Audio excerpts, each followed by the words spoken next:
Hello, welcome. I'm Tommy the Keyblade Master, and today we are going to take a look at New Super Mario Bros. U. This was released alongside the Wii U, and Nintendo was hoping that this would sell consoles. I think Nintendo was hoping that New Super Mario Bros. 2 would increase the hype for this. Instead, it backfired. When New Super Mario Bros. 2 turned out to be not such a great game, it's not a bad game, but it really does insult gamers' intelligence with the ease of coins and the golden leaves.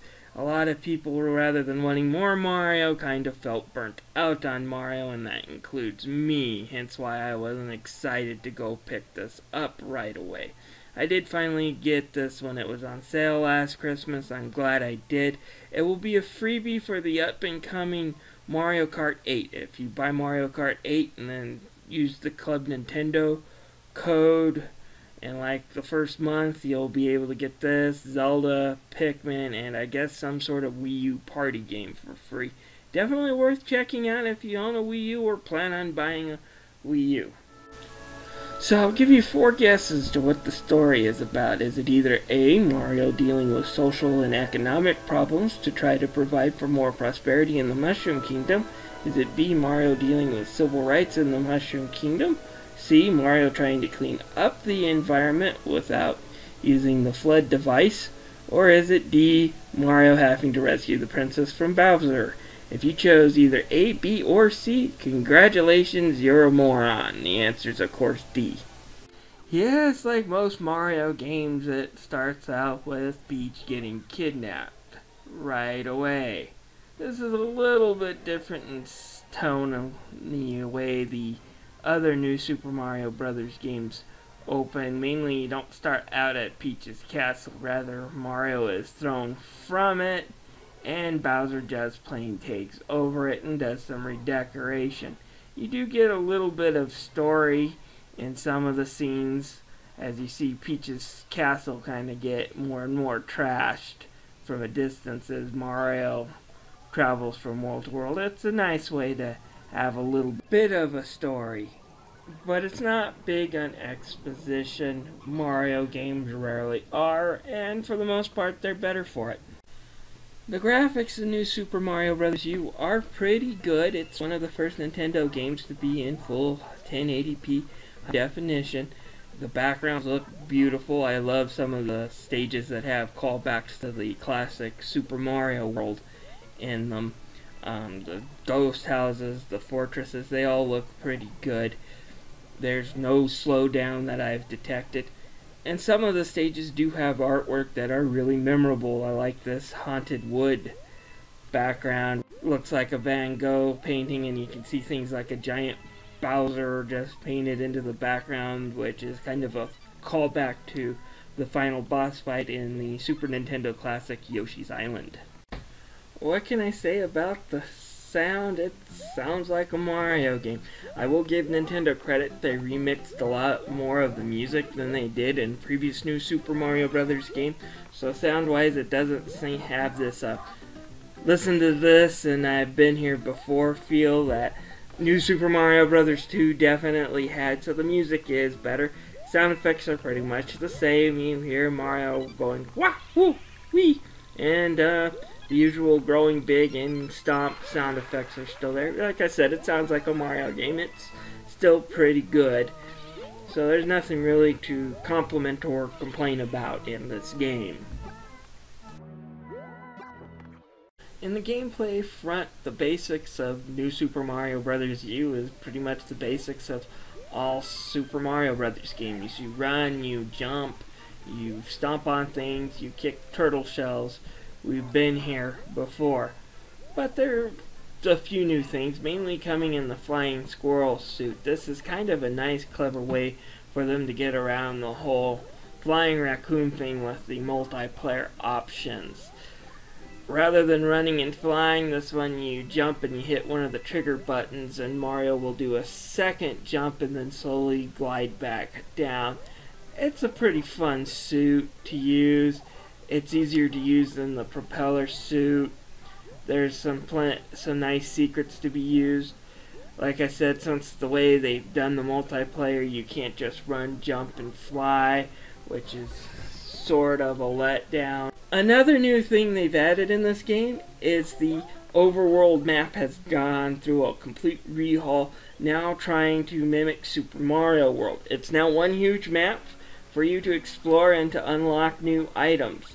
Now, I won't say that it's as solid as Super Mario World, as Super Mario World had red dot stages to let you know where the secrets were, and you could really complete that game as you see fit using those secret exits. This one's not quite as solid or as free as that, but it's a lot freer than the previous games. So Nintendo's heading in the right direction when it comes to the overworld map, and I hope they keep up this design because I love it. There's also now toad houses with mini games for you to get one-ups and to get items, and you'll use items in the overworld to help power Mario up. You're limited to the amount, though. It's just the amount you see in the screen. Any more and you'll have to throw it out, which makes the game a lot tougher. But that's kind of a good thing. The stage design is definitely better than New Super Mario Bros. 2 and is designed to be more of a challenge. So yeah, the game is tougher up to a point, and I'll get to that on my nitpicks because it is my #1 nitpick. Alright, on to my nitpicks. I'll save my major one for last. My first two mainly go with we've been here, done this before mentality that seems to be striking these Mario Brothers games the last 5 years. The first problem is that there's still the flagpole at the end. When they reintroduced that concept in New Super Mario Bros. DS, it was kind of a fun throwback, but now we've seen it in Wii, New Super Mario Bros. 2, plus the Super Mario 3D lands, and it's kind of getting old. The classic Super Mario Brothers games really didn't have the flagpole. There was only the first one for us Americans, and then Super Mario Brothers 3 and World had different goalposts. Nintendo needs to think of something new, because I'm really getting tired of sliding down the flagpole at the end. So there's that issue, and then there's Bowser. Bowser fight is also still kind of the same. Run down and hit the switch and knock him into the pit, and followed by the usual, he's going to get super picked. I'll save them some criticism because the actual final fight is a final fight that's classic Super Mario Brothers without just being another super huge run down the bridge to hit the switch that's been in the New Super Mario Brothers Wii and 2. This time it's an actual fight. I won't spoil it by showing you any footage of it, but it is kind of awesome. My only complaint is I would have rather skipped the whole Bowser fight beforehand and get into this right away with 4 or 5 hits rather than 3 hits to finish the final boss. But it is a cool final boss, but I will stick to my original nitpick on as we don't need any more Bowser Bridge with axe. We've been there, done that, and it's getting old. Finally, I'll get into my major nitpick, is the super guide here. If you die too many times, you can let Luigi run through the stage for you. Yeah, just let the game play itself, basically, because you suck. What a cop-out. You know, back in my days, Sonny, I ran into a stage in Super Mario World called Tubular. Hardest level in that game. It kicked my ass for 3 days straight. Still got to it through determination. Didn't need no stinking video guide. Heck, we didn't even have YouTube. We didn't even have dial-up yet. You kiddies are spoiled. Oh well, despite one of those nitpicks making me feel like an old fart, this game has some pretty interesting challenges that you can complete after the game is done, including the speed rush that you can do with your Mii and other interesting challenges. They're worth checking out. They'll hold your attention a little longer. In the end, New Super Mario Bros. Wii U is not a perfect game, but it is a pretty fun one. It's probably worth around 40 or 50 bucks, and if I didn't already have it, it would be a tough choice between this and Zelda Wii U as my freebie for picking up Mario Kart 8. I give New Super Mario Bros. U a 4.5 out of 5. And come back next Monday for another Mario video on this channel. Please subscribe.